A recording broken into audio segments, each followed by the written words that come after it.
Hello and welcome to Uillinn Connect.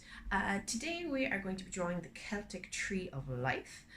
So again, taking inspiration from the two shows that are on at the moment, Gowan Dunn's Committed to Falling and Winelbach's Land Talks, Land Walks, Landmarks. So both of these exhibitions have to do with our relationship to nature. So the first thing that I actually want you to do is, if at all possible, to go outside and to try to find a tree to draw from. If you can't go outside or you don't have any trees around you, then you can find one online. So what I would like you to do is to try to find a tree or two to draw. And what I want you to look for is look for the overall shape of the tree. And also I want you to observe how the trunk of the tree is quite thick, and gradually as you move up the tree, the branches start to slowly get thinner.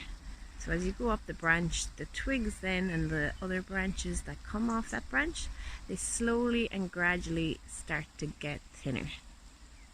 So if you can pick any tree that is in your vicinity and just try to do a sketch or two, and then we're going to use them for our bigger composition.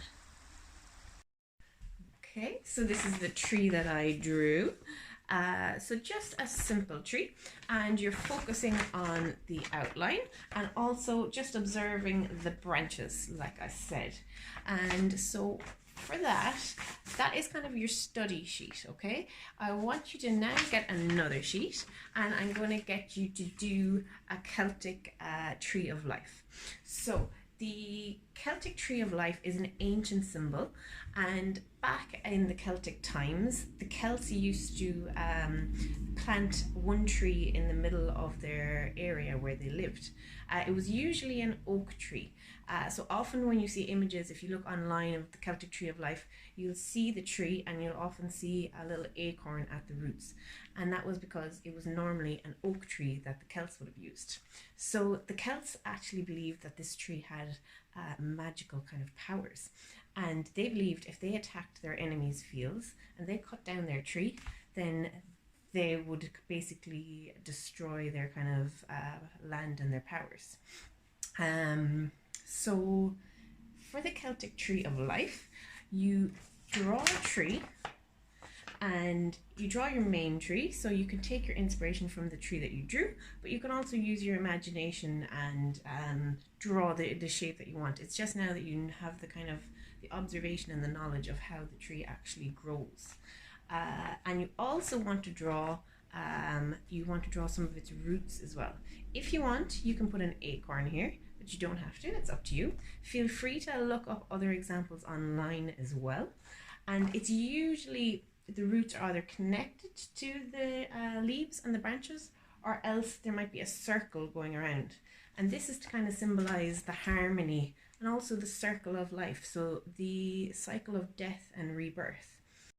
So once you have your drawing of the Tree of Life done, you can add colour. So instead of just using your normal colours, we're going to try to use some natural materials, okay? So Willbach, in his show, he made some natural inks and dyes from natural materials.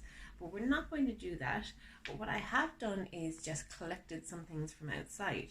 So I've got some leaves, I've got a little dandelion, I have some soil, and I also actually have a few little petals from some flowers, okay? So from a Mother's Day boutique that I never got to give my mother because I didn't get to go home.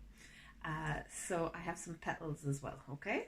So if you can find any natural materials outside, some leaves, a couple of flowers, and maybe a bit of earth, we're actually going to use that to colour in our picture, okay? So as I said, the Celts believed in magic, okay? And they believed in the magical powers of the tree.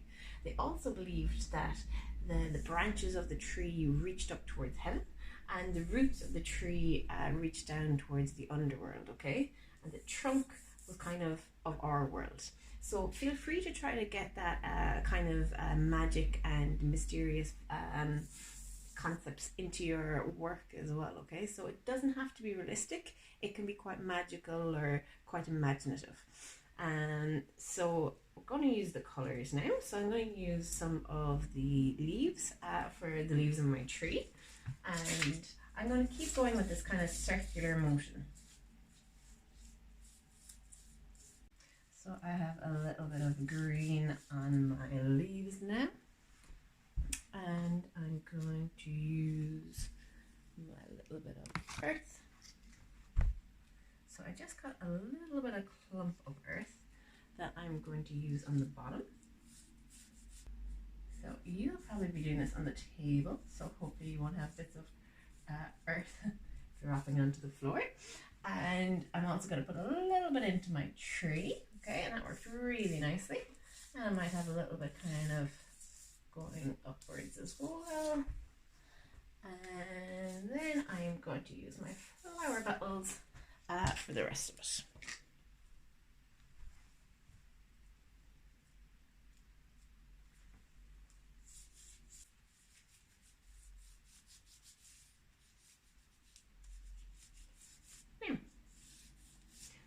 And there you have it. My whole picture is coloured.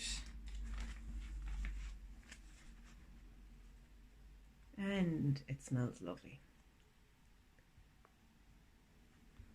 Okay, so I hope you enjoyed that lesson.